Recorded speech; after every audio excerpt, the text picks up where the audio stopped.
G35 just sold for $22,000 in September 2020, and this red G35 just sold for $17,000 5 months ago. So in today's video, we'll talk about why I think Infiniti G35 will be the next car that will go up in price.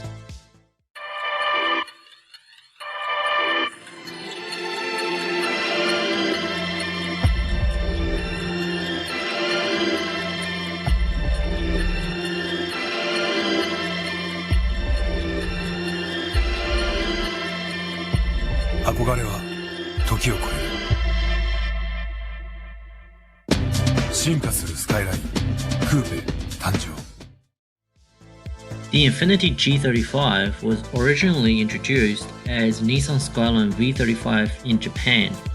Right after the Nissan Skyline R34 ended the production, the Nissan CEO wanted to make the Nissan Skyline more profitable and worldwide.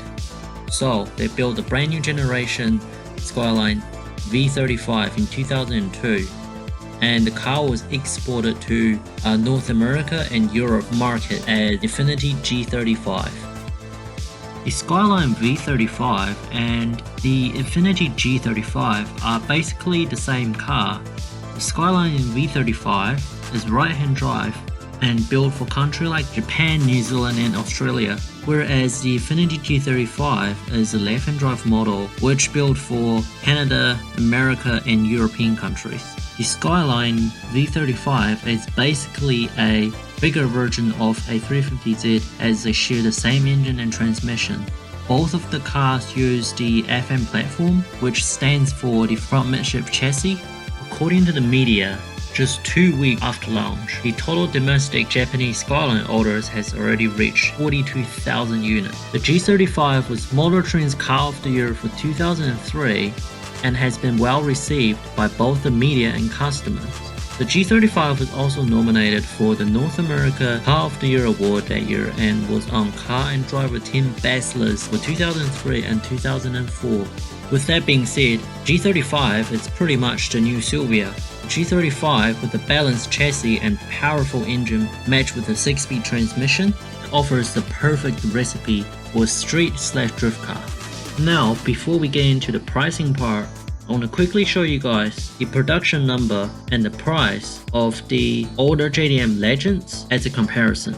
For example, the R34 and R33 all up had about 28,000 ones built, and the legendary R32 GTR has about 44,000 ones built. And you guys know the price of these GTRs are insane. With the R34 has the least amount of production number, the special edition R34 has reached of the price $360,000 US. And with the GTR R32 goes for around $100,000. And the exact same thing happened on the RX-7 and Toyota Supra as well.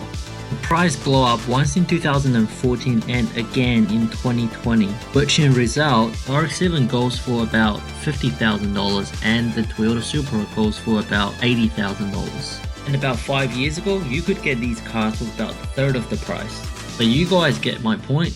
With examples like that, I could go on and on and on.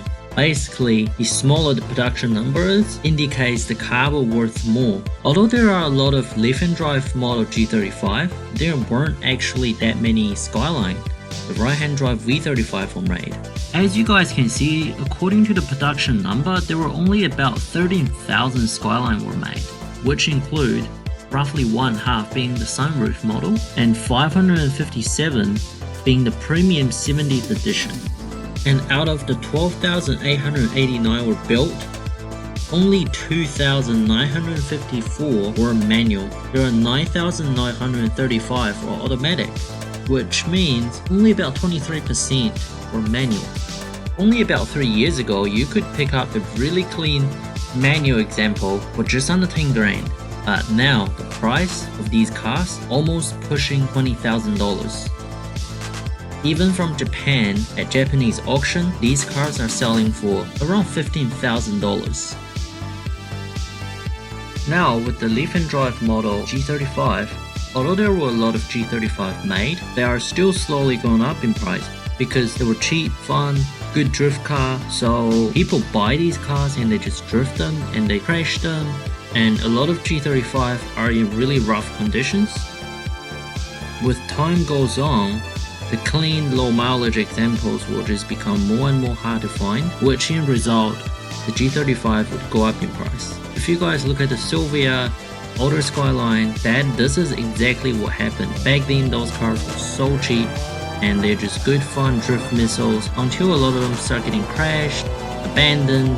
Then people starting to realize that these cars are more and more rare to find, and then they start going up in price. Buying a clean G35 or V35 Skyline will cost you around $15,000. But at the same time, buying an older Silvia that is non-turbo model and overall in pretty rough condition still costs you $15,000. Think about it, you're getting way better of a car getting a G35 than getting a clapped out Silvia. So to me, it's only a matter of time that these cars will go up in price, just like the Silvia RX-7 Skyline did. So yeah guys, if you see a clean example V35 or G35, you better act fast. You never know, because the market might just leave you behind. Alright.